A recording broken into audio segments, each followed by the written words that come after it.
Rich টাইমৰ সমূহ দৰ্শকক স্বাগতম জনাইছোঁ। ৰঙালী বিহুৰ বতৰে ৰাজ্যৰ চৌপাশ মুখৰিত হৈ আছে। আজি আমাৰ লগত উপস্থিত আছে ৰাখী গোস্বামী বাইদেউ। বাইদেউক মই পোনপ্ৰথমে ৰিচ টাইমৰ যোগেদি বিহুৰ ওলগ জনালোঁ। ধন্যবাদ। ৰিচ টাইমৰ জৰিয়তে ময়ো সদৌ অসমবাসী ৰাইজক ৰঙালী বিহুৰ আন্তৰিক ওলগ আৰু শুভেচ্ছা যাচিছোঁ। বহুত বছৰৰ মূৰত গাবলৈ ওলাই আহিছোঁ। আপোনালোকে আশীৰ্বাদ আৰু মৰম কৰিব বুলি আশা কৰিলোঁ। বাইদেউ, যিহেতু বহু বছৰৰ মূৰত আপুনি ওলাইছে, সমস্যাৰ সন্মুখীন হৈছেনে? মই ক'লোৱেই ইতিমধ্যে, মই বহুত বছৰৰ মূৰত গাবলৈ লৈছোঁ। প্ৰথম কথা হ'ল একদম ৰাইজৰ পৰা আঁতৰি অহাৰ নিচিনাই আছিলে ইমান বছৰ। যোৱা বছৰটো আপোনালোকেও ফেচ কৰিছে যিটো ছিটুৱেশ্যন হৈ গ'ল। তো চাওঁ, আৰম্ভ কৰিছোঁ। এতিয়ালৈকে বিশেষ অসুবিধা তেনেকৈ পোৱা নাই। মিউজিচিয়ানখিনি খুব ছাপৰ্টিভ। আৰম্ভ কৰিবলৈ লৈছোঁ আৰু যিহেতু মঞ্চত আপুনি গীত পৰিৱেশন কৰিব, বাইদেউ মঞ্চত গীত পৰিৱেশন কৰিবলৈ আপোনাৰ প্ৰস্তুতি কেনেকুৱা চলিছে? তাকে ৰিহাৰ্চেলত বহিছোঁ। মই আৰু মুনীন দাস, আমি বহুত বছৰ আগতে একেলগেই গাইছিলোঁ। আকৌ একেলগ হৈছোঁ খানাপাৰা বিহুৰ মঞ্চৰ জৰিয়তে। আমাৰ 16 তাৰিখে প্ৰগ্ৰেম আছে। সেইদিনাই ষ্টাৰ্টিং, তাৰপিছত চাওঁ আৰু ক'ত ক'ত কৰিব পাৰে। যিহেতু বিহু এইবাৰ সীমিত, যথেষ্ট কম সংখ্যকেই হ'ব, তথাপিও প্ৰস্তুতি চলাই আছোঁ। আৰু যিহেতু বিহু আহিছে, ৰঙালী বিহু এতিয়া চৌপাশে ৰঙীন হৈ পৰিছে, বিহুৰ বতৰ ৰাজ্যবাসীলৈ আপোনাৰ নতুন গীত কিবা আছে নেকি? আজি মোৰ ৰিলিজ হৈছে নতুন গীত এটি, হাই ঐ কলিজা। মই গাইছোঁ জনপ্ৰিয় কণ্ঠশিল্পী ৰাকেশ ৰিয়ানৰ লগত। আপোনালোকে শুনিবলৈ পাব। আশা কৰোঁ গীতটি আপোনালোকৰ মৰম বুটলিবলৈ সক্ষম হ'ব। বাইদেউ, গীতটি অকণমান ৰিচ টাইমৰ দৰ্শকক গুণগুণাই দিব নেকি? মই হাই ঐ জঙলা তুমি মোৰ দেহা, নকবা দুনাই তেনেহেন কথা, মোৰো চোনা যিয়ে কেই দশা, ৰাতি ৰাতি টোপনি নহা। হাই ঐ জঙলা তুমি মোৰ দেহা, নকবা দুনাই তেনেহেন কথা, মোৰো চোনা যিয়ে কেই দশা, ৰাতি ৰাতি টোপনি নহা। হাই ঐ কলিজা তোমাৰে কথা নাহে ভাবি ৰাতি টোপনি জানা, কিনো যাদুৰে মন মুহিলা, চকুতে চকু থৈ পিৰিতি জগালা। বাইদেউ, যিহেতু এতিয়া ক'ভিড মহামাৰীৰ প্ৰাদুৰ্ভাৱ আকৌ বৃদ্ধি পাইছে ৰাজ্যত দিনক দিনে, কৰোণাৰ বাবে বিভিন্ন গাইডলাইন চৰকাৰে নীতি নিৰ্দেশনা জাৰি কৰিছে। মাস্ক পৰিধান কৰিছে। এই সকলোবোৰ মানি চলি সমস্যাৰ সন্মুখীন নহ'বনে? গীত পৰিৱেশন কৰিবলৈ সমস্যাৰ সন্মুখীন হৈছে নেকি? যে চিন্তা কৰিবলগীয়া হৈছে নেকি? যিহেতু আপুনি বহুদিনৰ পিছত ওলাই আহিছে গীত পৰিৱেশন কৰিবলৈ, তাৰপিছত দেখিছে যথেষ্ট গাইডলাইন আছে, যথেষ্ট আগৰ পৰিৱেশটো এনেকুৱা আছিল, আপুনি গীত গাব পাৰে, সমাজৰ মাজলৈ ওলাই যাব পাৰে। কিন্তু এতিয়া পৰিৱেশটো অলপ সলনি হৈছে। মঞ্চত গীত গাওঁ বুলিলেও আপুনি এবাৰ ভাবিব লাগিব, যিহেতু ছ'চিয়েল ডিষ্টেঞ্চিঙৰ কথা আছে, মাস্ক পৰিধানৰ কথা আছে, যথেষ্ট বহুখিনি কথা এতিয়া ডিপেণ্ড কৰে। অলপ চিন্তা হৈছে নেকি আপোনাৰ? চিন্তা নোহোৱা নহয়, কিন্তু হেল্থ ইজ ৱেল্থ, সেইটো সকলোৱে জানে আৰু মানে। সেইকাৰণে যিখিনি চৰকাৰে নীতি নিৰ্দেশনা দিছে, আমাৰ কাৰণেইতো দিছে, সদৌ অসমৰ ৰাইজৰ, ভাৰতৰ ৰাইজৰ, গোটেই পৃথিৱীৰ ৰাইজৰ কাৰণেই দিছে। সেইকাৰণে আমি তেখেতসকলৰ যিখিনি চৰকাৰৰ নীতি নিৰ্দেশনা সেইখিনি মানিবই লাগিব। অসুবিধা আহিব, ছ'চিয়েল ডিষ্টেঞ্চিং, মানুহে কেনেকৈ বহিব। এতিয়া আমি শিল্পীসকলে অকণমান এজাউৰি হাত চাপৰি নাপালে, অকণমান লগত নানাচিলে আমাৰ বেয়া লাগে। কিন্তু তথাপিও এইবাৰ গোটেইখিনি একচেপ্ট কৰিব লাগিব, মানি ল'ব লাগিব, কাৰণ আমাৰ স্বাস্থ্য খুবেই প্ৰয়োজন। আমি কাৰো এনজয়মেণ্টৰ ক্ষেত্ৰত, যিটো আমি বিহু ফাংচন এখন হ'লে খুবেই ভাল লাগে, মন আনন্দিত হৈ থাকে। তাৰপিছত যদি কাৰোবাৰ কাৰণে এটা বিপদ আনো, তেতিয়া আমিও জগৰীয়া হ'ম।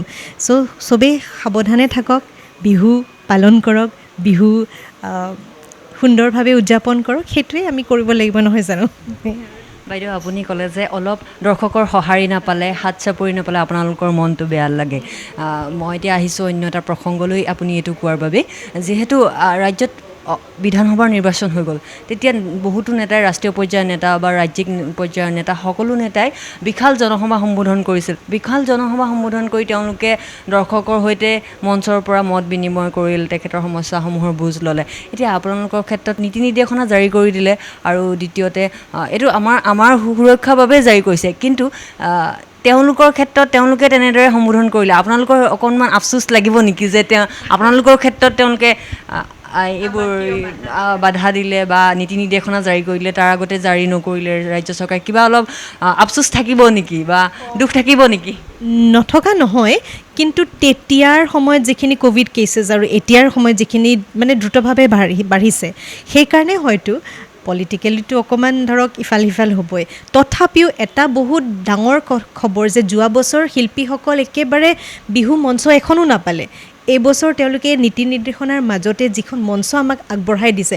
বহুত শিল্পী এনেকৈ ৰৈ আছে মিউজিচিয়ান ৰৈ আছে ছাউণ্ড ছিষ্টেম বহুত এফেক্ট হ'ল যোৱাবাৰ এতিয়া এইসকল শিল্পী আমি চবেই এখন মঞ্চ পাইছোঁ সেইটোতে বহুত ধন্যবাদ নথকা নহয় আপুনি যিটো কৈছে আফচোচ থাকিব ডেফিনেটলি থাকিব তথাপিও আমি ওলাই আহিবলৈ আগবাঢ়িছোঁ সাজু হৈছোঁ সেইটোৱে এটা পজিটিভ চাইন বুলি ভাবোঁ আৰু ধন্যবাদ আপুনি বৰ সুন্দৰ কথা ক'লে বাইদেউ আপোনাক ৰাজ্যবাসী আৰু কোন কোন মঞ্চত দেখিবলৈ পাব এইবাৰ বিহুত মই আকৌ কৈছোঁ একচুৱেলি কি হৈছে মই একদম প্ৰথম গাইছোঁ যোৱা বছৰ খানাপাৰা বিহুৰ 25 বছৰ হ'ল আগতে সৰুতে কলেজৰ লাইফত বা যেতিয়ালৈকে গাইছিলোঁ মই 2004ত লাষ্ট ষ্টেজ প্ৰগ্ৰেম কৰা তাৰপিছত তেখেতসকলে মুনিন দাস তেখেতেও তাতে একেলগে গাইছিলোঁ তেওঁ ক'লে ৰাখি 25 বছৰ যোৱাবাৰতো আমি গাব নাপালোঁ এইবাৰ গাবা সেইকাৰণে ওলাই আহিছোঁ আৰু যদি গান জনপ্ৰিয় হয় আৰু যদি বিহু ফাংচনছ আহে তেতিয়াহ'লে ডেফিনেটলি কৰিম ওচৰতে সৌৰভনগৰ থাকোঁ মই বেলতলা সৌৰভনগৰ তাতো লোকেল ফাংচন এখন আছে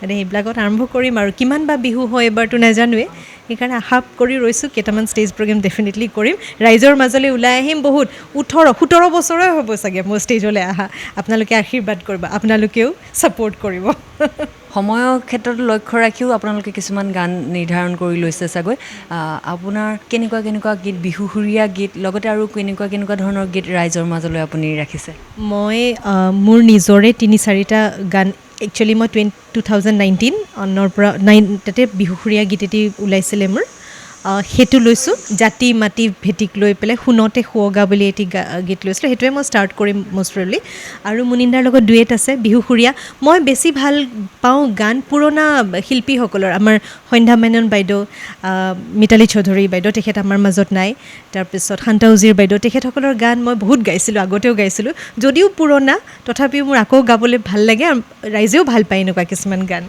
হয় নিশ্চয় আমিও ভাল পাওঁ তেখেতসকলৰ পুৰণা শিল্পীসকলৰ গীতবোৰ অকণমান গুণগুণাই দিব নেকি যিহেতু আপুনি তেওঁলোকৰ গীত ভাল পায় নিশ্চয় চাগৈ আপোনাৰ মঞ্চত তেওঁলোকৰ গীতো ৰাখিছে আপুনি তেখেতসকলৰ গীত অকণমান ৰিচাৰ্মৰ দৰ্শকক গুণগুণাই দিয়ক আচ্ছা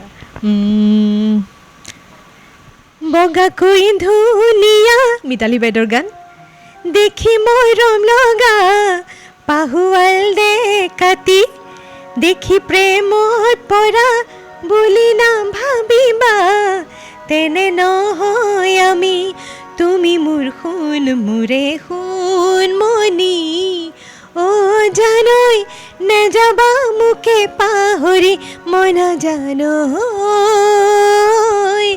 নেযাবা মোকে পাহৰি বাকীখিনি ষ্টেজত শুনিব মঞ্চত শুনিব বাইদেউ আপুনি ক'লে যে জাতি মাটি ভেটি এই গীতটিৰে আপুনি মঞ্চত আৰম্ভণি কৰিব গীতটি অকণমান গুণগুণাই দিব নেকি শুনতে শুৱগা সোণালী অসম জোনাক জিলিকা জোনাকী অসম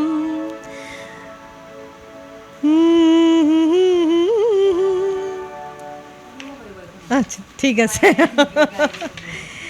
ৰূপে ৰসে ভৰা কি যে মোহনীয়া সেউজী ধৰণী তোমাক নমন অ মোৰ জননী চেনেহী অসম শুনতে শুৱগা সোণালী অসম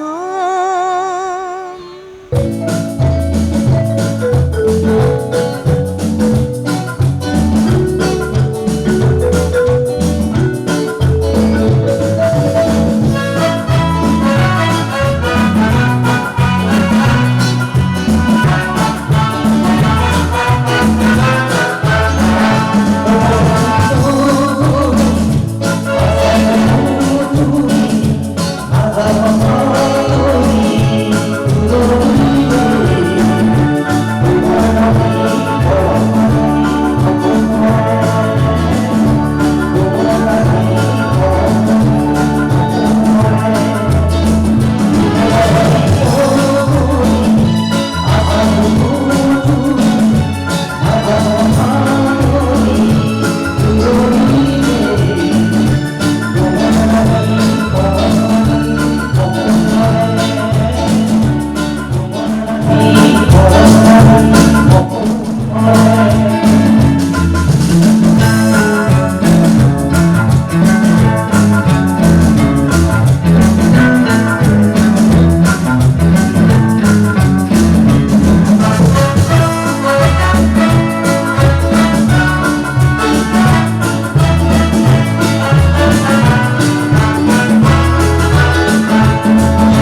যিহেতু বিহুৰ বতৰ ৰিচ টাইমৰ যোগেদি ৰাজ্যবাসীক আপুনি কি ক'ব? আকৌ এবাৰ ৰিচ টাইমৰ জৰিয়তে মই সমূহ অসমবাসী ৰাইজক ৰঙালী বিহুৰ আগতীয়া শুভেচ্ছা যাচিছোঁ, শুভকামনা যাচিছোঁ। আকৌ কৈছোঁ, বহুত বছৰৰ মূৰত আপোনালোকৰ মাজলৈ ওলাই আহিছোঁ। আপোনালোকে মৰম কৰিব, আশীৰ্বাদ কৰিব, ইয়াকে কামনা কৰিছোঁ। আপোনালোক সকলোকে ধন্যবাদ। আজি আমাৰ ৰিহাৰ্চেল এনেকৈ ৰেকৰ্ডিং কৰিবলৈ আহি এটা আমাক সুবিধা দিলে, তাৰ বাবেও আপোনালোকক ধন্যবাদ আৰু সকলোকে ধন্যবাদ জনাইছোঁ।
দাদা, বহু বছৰ বিৰতিৰ মূৰত পুনৰ দুয়ো একেলগে গীত পৰিৱেশন কৰিব, কেনেকুৱা লাগিছে? হয়, আজি আমি প্ৰায় 20-25 বছৰ হৈ গ'ল না একেলগে। মানে মই 95ৰ পৰা ষ্টাৰ্ট কৰিছোঁ, তাৰপিছত ৰাখি আৰু মই 96ৰ পৰা বহু বছৰ ধৰি গান গাইছোঁ একেলগে। চ' যোৱা বছৰেই আমি খানাপাৰা বিহুত প্ৰগ্ৰেম কৰাৰ কথা আছে। তাৰ মাজতে বহুত দিন বিহু ফাংচন কৰা নাই। চ' যোৱা বছৰে ভাবিছিলোঁ, আমাৰ 25 বছৰ হৈছিলে গান গোৱা। চ' সেই উপলক্ষে মই ভাবিছিলোঁ যে এইবছৰ বহুত বছৰ গেপ গ'ল, এইবাৰ গাম। চ' ৰাখিও আছিলে, তো সেইবাৰ ভাবিলোঁ, কিন্তু ভবা কথা তো নহয় সিদ্ধি। তো কৰোণাৰ কাৰণে গোৱা নহ'ল। চ' সেইবাৰ আকৌ গাবলৈ লৈছোঁ, ভাবিছোঁ আৰু গাম বুলি, কি হয় নাজানো। যিহেতু বিহুৰ বতৰ এতিয়া, ৰিচ টাইমৰ যোগেদি বিহুৰ বতৰৰ ৰাজ্যবাসীক কি ক'ব? প্ৰথমতে মই সমূহ ৰাইজকে বিহুৰ ওলগ জনাইছোঁ। আহিব লগা বছৰটি যেন সকলোৰে ভাল হয় আৰু এই মহামাৰী কৰোণাৰ পৰা মুক্তি হয়, তাকে কামনা কৰিছোঁ। আৰু ভাল দিনবোৰ আকৌ আহক, সেই কামনা কৰিছোঁ।